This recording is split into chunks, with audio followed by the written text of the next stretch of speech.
Мне после каждого вашего движения легче становится. Просто тут смысл в чем, что я когда шею тяну, позвонки как бы растягиваются. Да. Если там есть какие-то грыжи, протрузии, да, они как бы высвобождаются, Как будто кровь побежала. и шея становится легче. Да? А если без изменений, значит шея все в порядке. Вот Нет, о чем как речь. будто кровь побежала. То есть немножко, да, улучшаем кровоток получается. Щелкнул? Да, Ну это ж хорошо.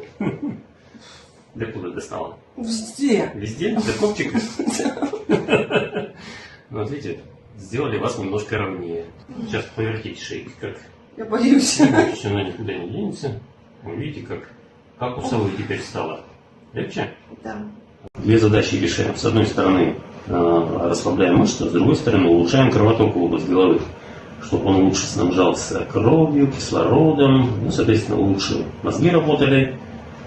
Зрение бывает улучшается, потому что затылочная часть нашего головного мозга отвечает за зрение.